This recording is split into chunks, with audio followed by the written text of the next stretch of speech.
چیز پر کہ ایک میجر جنرل ندیم اعجاز نے اس کو دھلوانے کا حکم دیا، یعنی یہ چیز؟ دیکھیں جی، دھلوانا ایک بہت بڑا ایشو اس لیے ہے کہ ایویڈنس دھل گیا. ایویڈنس جو جہاں پر جائے شہادت کا ایویڈنس دھلنا ایک چھوٹی بات نہیں ہے.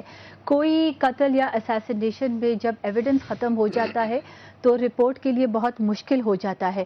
افسوس کی بات ہے کہ جائے شہادت کی جگہ کو دھلوایا گیا اور ایویڈنس اس وقت اچھا، اس سے پہلے جو کچھ ہوا اور اس سے بعد میں جو کچھ ہوا اس پر نہیں فوکس کرنا؟ نہیں، بالکل. دیٹ از، آپ دیکھیں، آپ اگر پاکستان پیپلز پارٹی کا سٹانس دیکھیں، جب ہم نے یو این کو ریکویسٹ کی اس لیے کہ ہمیں ایک انڈیپینڈنٹ اور دنیا کا سب سے بڑا فورم ہے جو وہ انٹرنیشنل لیڈر تھی، وہ اسی کو ڈیزرو کرتی تھی کہ یو این کے لیول پر ایک انٹرنیشنل رپورٹ آئے جس میں کسی کا کوئی کردار نہ ہو. جی، تو آپ قطع کلام مفتو آپ فرما یہ رہی ہیں کہ آپ کو لگ رہا ہے کہ آپ کی حکومت یہ سمجھتی ہے کہ ایک سوال کے جواب میں ہر چیز کا جواب آ جائے گا کیونکہ ایک ہفتے میں رپورٹ دینی ہے؟ نہیں جی، یہ تو میرے خیال میں گورنمنٹ نے بالکل نہیں کہا اور نہ پیپلز پارٹی نے یہ کہا ہے.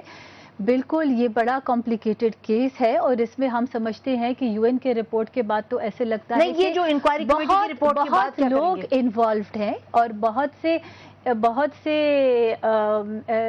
مطلب بہت سے لوگ انوالوڈ ہیں، لیکن ہم تو ساری دنیا یہی کہہ رہی ہے جو آپ کہہ رہی ہیں انوالوڈ ہے. تو پھر یہ ایک اینگل لینا، 7 دنوں میں اس کا رزلٹ لانا اور وہ بھی ایک میجر جنرل ندیم اعجاز اور بہت سے لوگ ہیں اور آرمی کے بھی اور بہت سے لوگ انوالوڈ ہیں. میرے خیال میں پہلی دفعہ ایک آرمی کے جنرل کو انٹیروگیٹ اور ان کا نام آ رہا ہے تو اس لیے یہ ایشو پریس میں اور میڈیا میں ہے. لیکن جو یہ بھی اس گورنمنٹ نے ہی کیا ہے کیونکہ پہلے بات ہوتی تھی کہ گورنمنٹ پروٹیکشن دے رہی ہے. ایک ایشو شروع میں یہ بھی چلا لیکن آج یہ ثابت ہوا کہ گورنمنٹ کسی طرح کسی کو بھی پروٹیکشن نہیں دے رہی. اگر جنرل مشرف بھی اس میں آتے ہیں تو we will definitely through Interpol request کریں گے کہ ان کو پاکستان میں واپس بلایا جائے گا. ہم کسی کو کوئی پروٹیکشن نہیں دے رہے، شاید وہ کوئی بھی ہو. حکومت کسی کو پروٹیکشن نہیں دے رہی. ایک میجر جنرل کے حوالے سے یہ کر کے حکومت دکھا رہی ہے کہ اٹ مینز بزنس اور یہ ایک سوال ابھی اٹھایا گیا ہے لیکن اور بہت سے سوال اٹھائے جائیں گے. آپ سیٹسفائیڈ ہیں؟ سیٹسفائیڈ اس لیے نہیں ہے کہ یہ جنرل مشرف کو تو سلوٹ کر کے بھیجا گیا، پہلی بات تو یہاں یہ آ گئی. دوسرا یہ ہوا کہ صرف دھونا جو ہے یہ 3rd پوائنٹ ہے. سب سے پہلا پوائنٹ ہے کہ اس کی گاڑی کو کانوائے سے کس نے علیحدہ کیا. مین مسئلہ یہاں سے شروع ہوتا ہے کہ جب وہ سٹیج سے اترتی ہیں 2 گاڑیاں اس کی کھڑی ہیں، وہ ایک گاڑی میں چوائس لیتی ہے، وہ بیٹھ جاتی ہے. دوسری گاڑی جس میں بیٹھنا کسی کا بھی منع تھا سوائے فرت اللہ بابر کے، وہاں 2 بندے نہیں منع نہیں تھا. اجازت دو آپ کو. نہیں سر، یہ ناہید صاحبہ کہہ چکی ہیں، ناہید خان ٹی وی پہ آ کے کہ بی بی صاحبہ نے اجازت دی تھی. 1 سیکنڈ، اجازت ہر دفعہ ہوتی تھی، اس دن کسی کو اجازت نہیں تھی.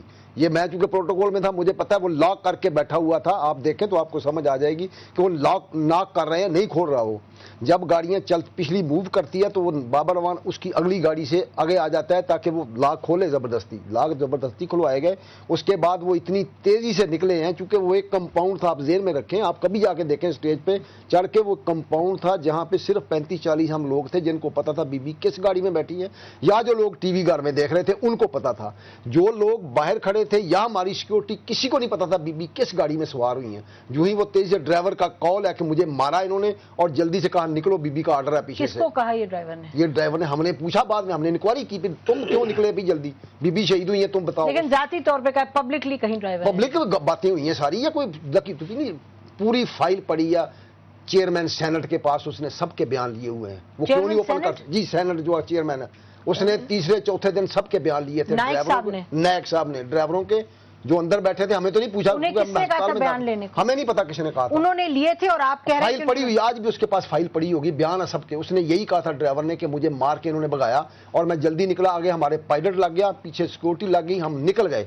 بی بی جب ہم بی بی کو لے کے نکلے، آپ بڑی نئی بات کہہ رہے ہیں. نئی بات نہیں، آپ کہہ رہے ہیں چیئرمین سینٹ جو ہیں ان کے پاس بیانات ہیں، بیانات ہوئے حلفیہ بیانات تھے. جو بھی بیان ہے مجھے نہیں پتا، لکھا کے انہوں نے رکھے ہوئے ہیں. نہید باجی کے گھر میں بیان ہوئے تھے. 1 سیکنڈ ذرا، مجھے چونکہ پتا ہے نا باتوں کا. نہید باجی کے گھر جا کے بیان ہوئے تھے سب کے. سب کے بیان ہوئے ہیں جو بندے وہاں موجود تھے. خان صاحبہ کے ہوئے تھے اور یہ گئے تھے آپ کے جو موجودہ سینٹ. ہاں جی چیئرمین ہے, انہوں نے کیے تھے, بیان ہوئے ہیں وہاں, اس نے لکھ کے دیا ہوا ہے. آج نہ کہ کا بیان ہے, اور اس میں نعید باجی کا بھی ہے, صفدر کا بھی ہے, باقی تو کیا ہوا ہے باہر ان 2 ڈرائیوروں کا ہے, باقی کس کا مجھے نہیں پتا. ڈرائیور نے کہا میں نے لکھ کے دے دیا ہے سارا کچھ کہ میرے ساتھ زیادتی کی گئی, مجھے مارا گیا, میں نے 3 دفعہ گاڑی راستے میں روکی ہے کہ پیچھے گاڑی بی بی کی نہیں آ رہی, لیکن جب ہم باہر نکلے ہیں بی بی کو لے کے اس گیٹ سے, وہاں نہ سیکورٹی تھی نہ پولیس تھی, کچھ بھی نہیں تھا. اور ایک سیکنڈ ذرا, لیفٹ راستہ تھا ہمارا, وہ سعود نے بند کروایا, وہ بڑا ضروری اہم ہے. اگر بی بی رائٹ نہ مڑتی وہ نشانے پہ نہیں آتی, آپ جا کے وہاں جگہ دیکھیں, وہ نشانے پہ نہیں آتی اگر وہ وہاں نہ رائٹ موڑتے, لیفٹ موڑتے, ہم 20 منٹ میں آ جانا تھا اسلام آباد. یہ 2 چیزیں اہم ہیں, سب سے پہلے اس کی کرائیں. دھونے والی بات تو تیسری ہے. جسٹس طارق صاحب, یہ جو کمیٹی بنی ہے اس کے بارے میں آپ کیا فرمائیں گے؟ یہ کمیٹی, یہ جیسے بی بی کہہ رہی ہیں, یہ پہلا اہم ایک سوال ہے جو حکومت جس کا جواب چاہتی ہے. ان کا خیال ہے کہ آگے جا کے اس سے فائدہ ہوگا انویسٹیگیشن. بدقسمتی یہ, یا تو میرا خیال حکومت والے جو ہے قانون کا ان کو پتہ نہیں ہے, یا وہ جان بوجھ کے جو ہے اس راستے پہ چلنا ہے. بات بی بی بڑی سیدھی سی ہے, میں قانونی حساب سے بات کروں گا. ایک واقعہ ہوا ہے, اس واقعے کی کرمنل انویسٹیگیشن ہوئی ہے, پہلے جیسے ہوئی تھی, اچھی ہوئی تھی, بری تھی, اس کی بنیاد پر عدالت میں ایک چالان سبمٹ ہے. قانونی پوزیشن بتا دوں, گو کہ وہاں پر چالان سبمٹڈ, ٹرائل فیس کر رہے ہیں کچھ لوگ, لیکن سپلیمنٹری چالان ہونے میں کوئی پرابلم نہیں ہے, بشرطے کہ آپ کو ایسی ایویڈنس کچھ لوگوں کے خلاف کلیکٹ کر سکے. دوسری بات یہ ہے کہ چلیں اگر آپ یونائٹڈ نیشن میں آپ نے کیس بھجوا دیا تھا تو کس نے آپ کو روکا تھا کہ آپ فردر انویسٹیگیشن نہیں کرتے جب آپ پاور میں آ گئے تھے؟ تو انویسٹیگیشن تو ہو رہی ہے. نہیں دیکھ بی بی جی, وہ دیکھو, چلو اس کی کہانی بھی سن لیں, چلو میں سنا, اس کو سنا, دیکھیں نہیں میں عرض کرتا ہوں, میں اس سے پہلے آپ نہیں جوائنٹ انویسٹیگیشن کی بھی میں ایک بات بتا دوں, وہ جو ہو رہی ہے, ڈپٹی ڈائریکٹر ایف آئی اے کر رہا ہے. پہلی بات تو یہ ہے کہ 1974 کا یہ قانون ہے, اس کو آپ پڑھ کے دیکھ لیں. پریمبل میں ان کا کام ہی نہیں ہے کرمنل کیسوں کا اس قسم کی انویسٹیگیشن, ان کی کوئی ایکسپرٹ ہی نہیں ہے.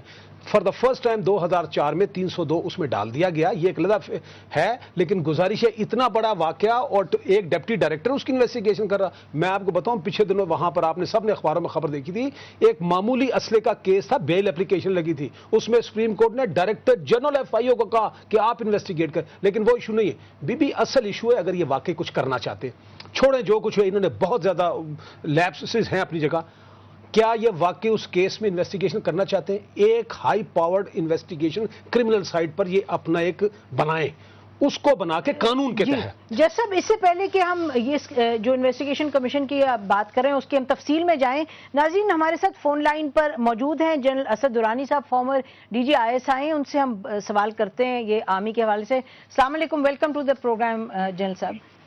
وعلیکم السلام. جنرل صاحب, یہ جو حکومت نے 3 رکنی کمیٹی تشکیل دی ہے اور ان کا خیال ہے کہ 1 ہفتے میں یہ کمیٹی ایک سوال کا جواب دے دے کہ میجر جنرل ندیم اجاز نے آیا وہ وقوع شہادت کو دھلوایا یا نہیں. واٹ ڈز دس مین؟ اس سے کیا مطلب آرمی اور انٹیلیجنس ایجنسیز کے حوالے سے کوئی نام کی صفائی چاہتے ہیں اس کے تھرو یا کیا؟ دیکھیے جی, مجھے اس کی جو ہے نا قانونی حیثیت اس کمیٹی کی, اس کے متعلق میں کچھ نہیں کہہ سکتا ہوں. یہ آپ کے جو قانونی ماہر ہے کچھ بتا سکیں گے کہ اس طرح کی کمیٹی اگر گورنمنٹ تشکیل کرے تو کیا وہ جا کر انویسٹیگیشن کر سکتی ہے, بات چیت کر سکتی ہے یا نہیں. دوسرا پوائنٹ میری طرف سے کہ اگر تو ایک جوڈیشل کمیشن بنتا ہے, اس کے سامنے تو ان لوگوں کی حاضری, چاہے وہ فوج کے اندر ہے, فوج سے باہر ہے, سرونگ ہے, ریٹائرڈ ہے, ان کا آنا ان کے لیے ضروری ہوتا ہے. وہاں پر تو گنجائش نہیں ہوتی نہ آنے کی, یہ کوئی بات نہ کرنے کی, وہ تو ان کو آنا پڑے گا. لیکن جو آپ نے سوال پوچھا اس زیادہ اہم ہے کہ اس کا مطلب کیا ہے. اس کا مطلب نسیم یہ لگتا ہے کہ چونکہ وہ کام یہ نہیں کرنا جوڈیشل کمیشن کا, پوری سیریس انویسٹیگیشن کا, کیونکہ ان کے اپنے جو ان سے لوگ ہیں وہ بہت اس کے اندر ملوث ہوتے ہیں, تو یہ ہر قسم کا وہ کام کرنا چاہ رہے ہیں لگتا ہے جو کہ جو اس سے اوائڈ کر سکے. دیکھیے یہ بہت بڑی کمیٹی بن گئی, اقوام متحدہ نے اپنا اوپینین دے دیا, پروفائل بہت اونچا ہے, یہاں پر کموشن ہو گئی, لیکن وہ بہرحال اس کی قانونی حیثیت تو نہیں ہے نا. اس کے بیسس پر آپ نہ لوگوں کو پکڑ سکتے ہیں نہ ان کو قید کر سکتے ہیں. وہ اس لیے بنانا ایک بات ہے,